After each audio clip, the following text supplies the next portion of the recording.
Nous sommes ici. La Terre parcourt l'étape qui nous emmène de l'équinoxe au solstice d'été, le 21 juin. Tous les 4 mois, nous avons rendez-vous avec Mercure. Le problème avec Mercure, c'est qu'il est trop près du Soleil. Il ne s'en éloigne que de peu. La plupart du temps, Mercure est caché par son rayonnement. Quand Mercure n'est que légèrement décalé par rapport au Soleil, ce rayonnement nous empêche de le voir.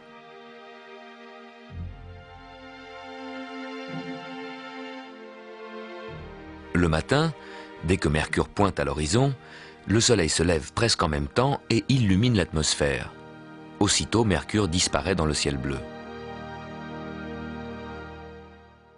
4 mois auparavant, Mercure était dans sa position la plus décalée du Soleil et on pouvait l'apercevoir. Voilà ce qui s'est passé pendant ces 4 mois. Mercure court très vite sur son orbite. Il n'a mis que 3 mois pour faire un tour complet autour du Soleil, ce qui l'a amené ici. Pendant ces 3 mois, la Terre a parcouru le quart de son orbite. Puis Mercure a mis encore 1 mois pour retrouver sa position la plus décalée du Soleil. Cette position fait que Mercure se lève 1h30 avant le Soleil. Et il a le temps de briller. Et vous avez le temps de le voir avant que le Soleil ne se lève.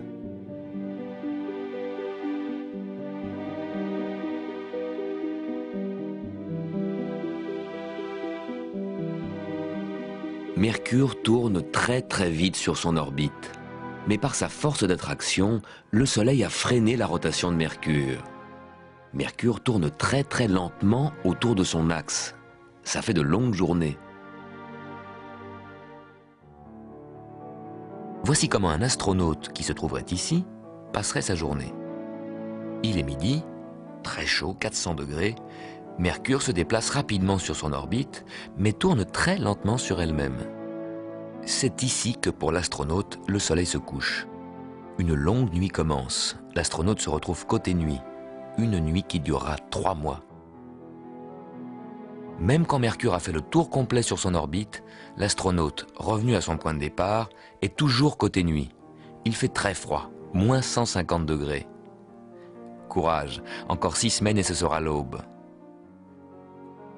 Ça y est, il repasse côté Soleil, et encore 6 semaines pour qu'il soit de nouveau midi, après 2 tours d'orbite. Sur Mercure, une journée dure 2 ans. Un vrai casse-tête pour notre astronaute. Même en plein jour, le ciel est toujours noir, pas d'air, donc pas de ciel bleu. Et le Soleil, au lieu de se coucher, remonte parfois parce qu'il rattrape Mercure qui tourne plus lentement. Nicolas Copernic, sur son lit de mort, a regretté de n'avoir jamais vu Mercure. Cette semaine, c'est l'anniversaire de sa mort, en 1543. L'année où Copernic a publié sa découverte révolutionnaire. Le Soleil, la Lune, les planètes et les étoiles semblent tourner autour de la Terre. Mais en réalité, c'est le Soleil qui est au centre. Les planètes ne tournent pas autour de la Terre, mais autour du Soleil. Et la Terre aussi. Avec le Soleil, la Lune et les astres qui tournent autour de nous, nous croyons être au centre du monde. Par la découverte de Copernic, nous voici relégués à la périphérie.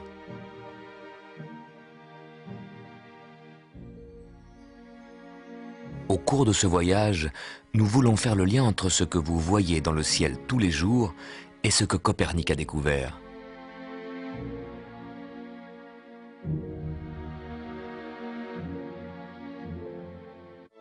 Tous les 2 ans, la planète Mars est visible pendant les mois d'été. Elle paraît toujours un peu plus jaune que les étoiles qui l'entourent. Mars nous est proche. Son orbite est voisine de la nôtre, vers l'extérieur du système solaire. C'est la seule planète qui tourne autour de son axe à la même vitesse que la Terre. Son axe, comme celui de la Terre, est incliné. En été, le pôle nord de Mars, comme celui de la Terre, est tourné vers le Soleil.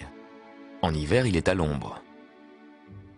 Les calottes de glace qui couvrent les pôles augmentent et diminuent au rythme des saisons. Oui, il y a des saisons sur Mars, plus longues que sur la Terre car Mars met 2 ans pour faire le tour du Soleil. Et comme Mars est plus éloigné du Soleil que la Terre, il y fait très froid, entre moins 90 et moins 130 degrés. On l'appelle la planète rouge car sa surface rocailleuse est recouverte d'une épaisse couche d'oxyde de fer de couleur rouille.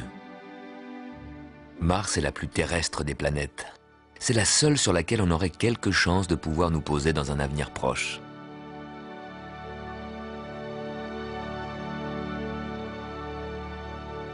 Pour le moment, on n'y envoie que des robots. Pour y aller, ce sera un festival de haute technologie. Mais pour l'itinéraire, on aura recours à des calculs du XVIIe siècle. Ceux de Johannes Kepler, qui a découvert que plus les planètes sont près du Soleil, plus elles vont vite. Dans le système solaire, on ne voyage pas en ligne droite, mais sur des orbites plus ou moins elliptiques. Pour le vaisseau spatial à destination de Mars, il faut créer une orbite qui s'imbrique parfaitement entre les orbites naturelles de la Terre et de Mars. Pour que les conditions soient favorables, il faut que Mars soit devant nous.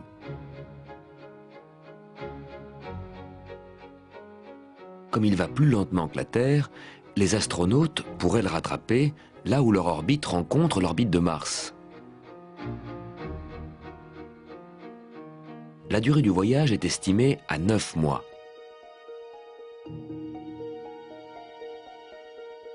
Les astronautes auraient alors plusieurs mois pour explorer la planète rouge, en attendant que Terre et Mars se positionnent favorablement pour le retour. Le voyage retour sera plus rapide que l'aller. En se rapprochant de la Terre, donc du Soleil, la vitesse du vaisseau spatial augmentera. Un peu comme si les astronautes redescendaient d'une montagne. Johannes Kepler l'avait calculé au XVIIe siècle.